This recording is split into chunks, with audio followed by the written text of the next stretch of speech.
everybody. Welcome to the Green Room live from Cannabis 2022, day 3. Hey, Derek. Hey, Jackie. Wow, day 3. Final day. Final day. And we found the bear. You did. I found the berry. So right? I got a bit of a surprise for you guys. Oh. Oh, You what? are honestly the first ones to find the berry. Ah. Really? Oh, we've never done that before. So today you win. So I need a favor. From Drew, can you Drew? lean in? Can you guys get? Because I'm gonna have to post the winners today. There we go. They got the find the berry live. Doesn't get better than this. Find the berry live. Hey, That's fun. And then you're gonna have to fight over the coffee gift card. That's okay. It goes to the queen of cannabis. Oh, The champ. I'll get him. Back to back. I'll get Social him a media Timbit while I'm influencer there. award. Oh. No, it's real. It's real coffee. I know we're not supposed to do this on live TV. Oh, Starbucks, the good stuff. Any other rules I can break? No.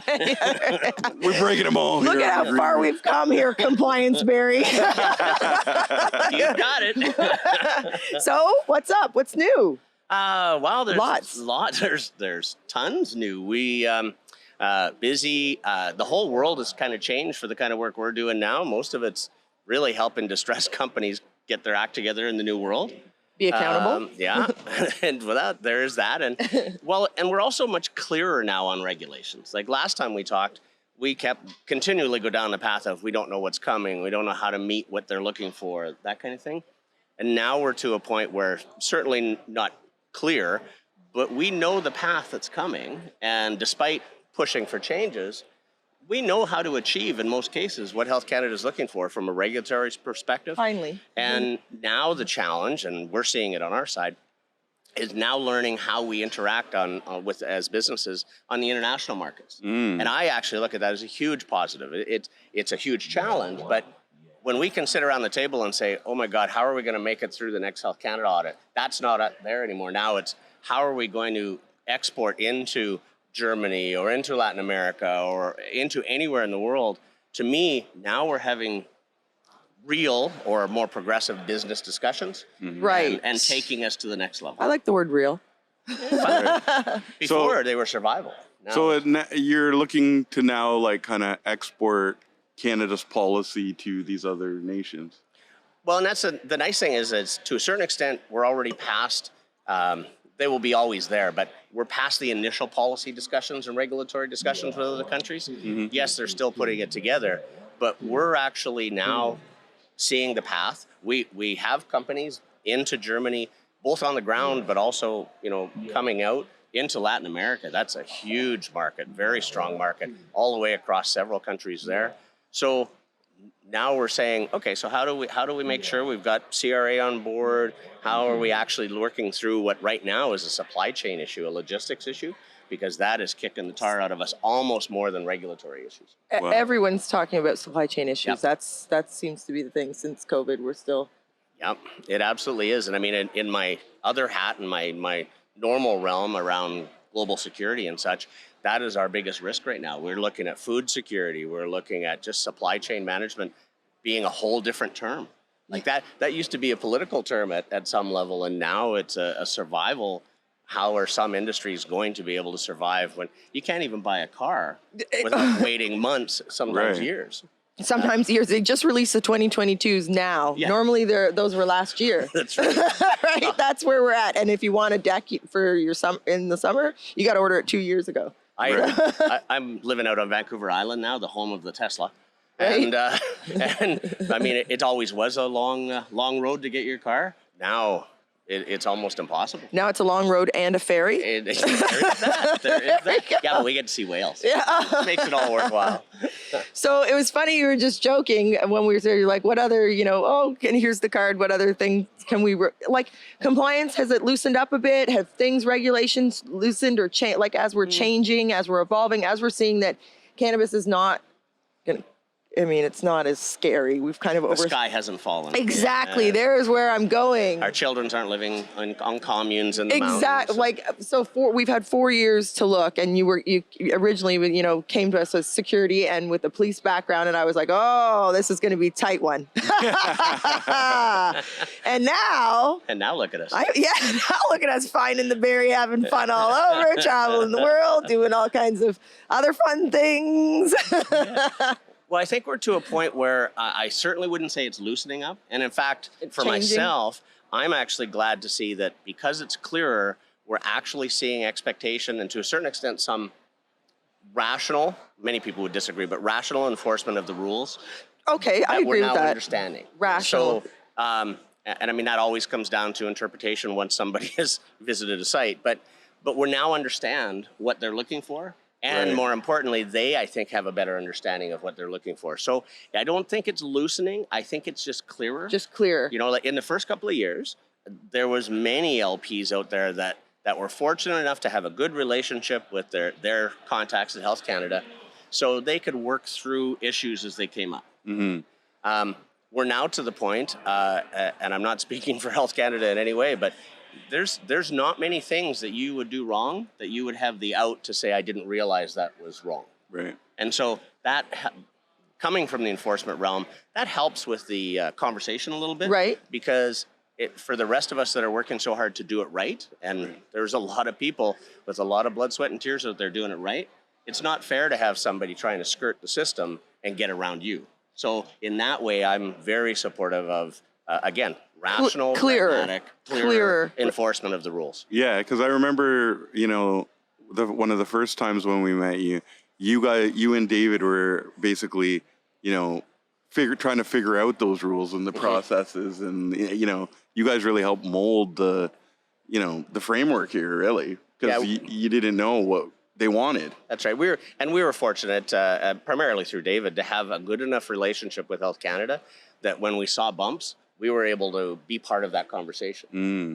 Now we're to the point, and it's probably hurting our business a little bit, is that any intelligent consultant or lawyer or regulatory person can now understand what they're aiming for because there's less dark magic at the back end. Less interpretation. It's not as subjective. Like Facebook ads and Instagram. If I could just have a clearer idea of what you were going for here, I would stop being restricted, shadow banned, and blocked all the freaking time. But that's almost like politics, though. They almost don't mind, I think. I think that some of those companies actually push this less because they don't know what they're doing and more because it's actually bringing them an awful lot of press and a lot of attention. Yes. And that exposure, you just can't go wrong with that. In the political strategy world, occasionally there's nothing wrong with stepping outside the lines and drawing some attention.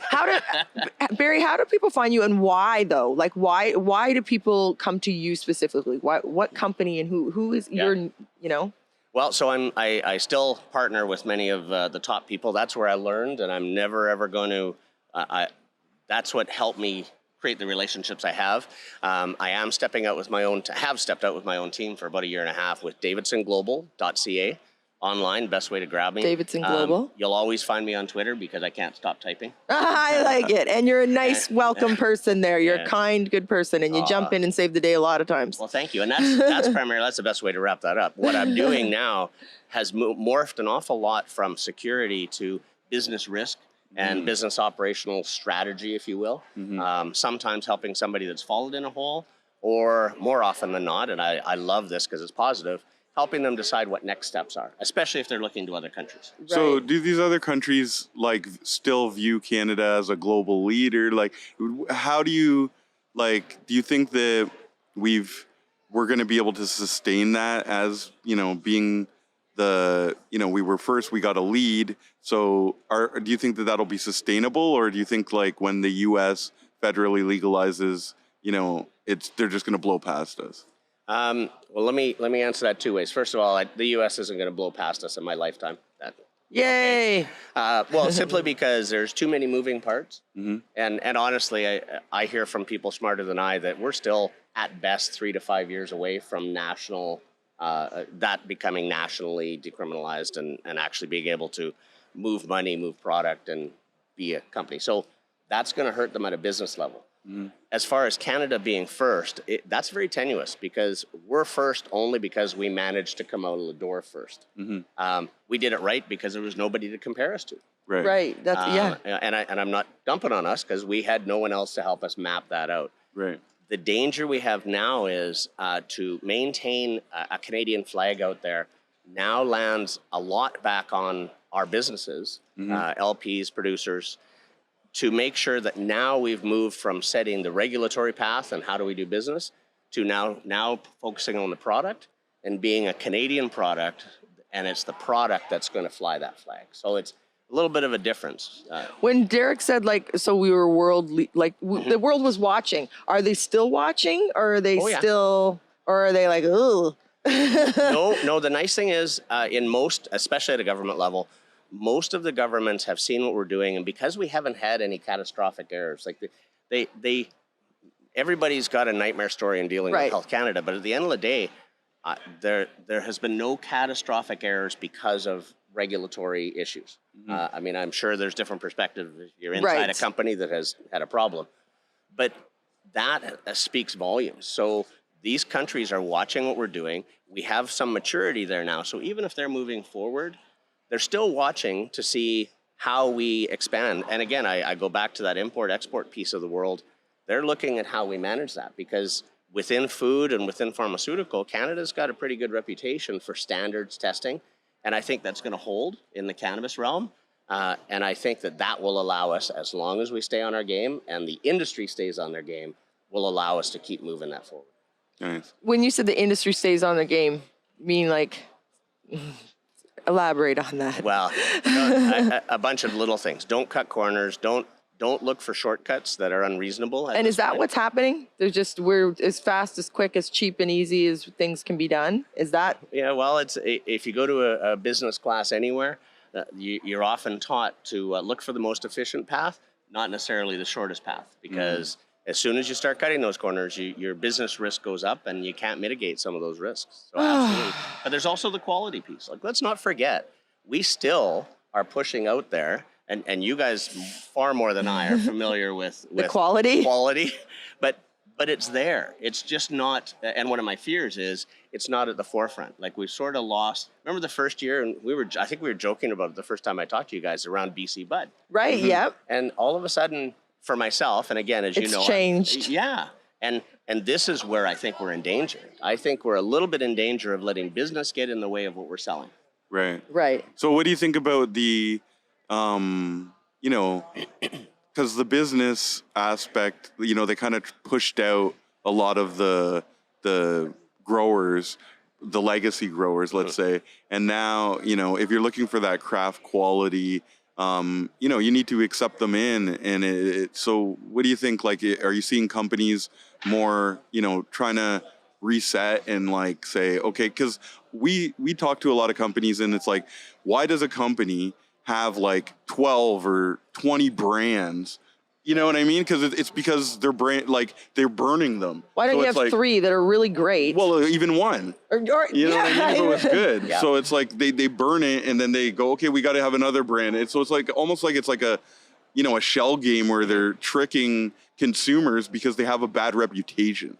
And I think, and I'm by no means a brand or marketing person, but I think the failure is that we've got people aiming for world domination in a market they don't know anything about. Right. Where I feel incredibly hopeful, and living on the island, I'm in the middle of it all, is we are continually seeing 3, 4, 5 micros a week being licensed. And, and I dare any large-scale company to believe that their size is going to save them from exactly what you're talking about. Because, again, not a marketer, I'm far more of a strategist, but I can't help but believe that this is not a let's sell Toyotas to 1 million people. Right. This is a craft market that's how it's going to sustain. So to exactly your point, even if it's not those micros themselves that are starting to have a direct impact on the market, if you're a smart business person in a bigger company, you're certainly going to be partnering and recognizing that you can't have 35 SKUs out there. You actually need to specialize. Right, for sure. That's what why do they have all the SKUs? Because they're thinking more money. No one's thinking quality, right? It's just quantity. More. Yeah, quantity, bigger. Yeah. more quantity. But that's and then traditional it's crap. retail. I think that's where it's Well, falling. that's Sometimes it's even predatory because think about the Rick Simpson oil thing. Like that's yeah. ridiculous. Barry, so can you give us your socials where people can find you on social media? Absolutely. Twitter, B Davidson 911, because who would you call when you need something? Barry Davidson 911. No, There. just B Davidson. B Davidson 911. And then davidsonglobal.ca on the web, and you'll always find me.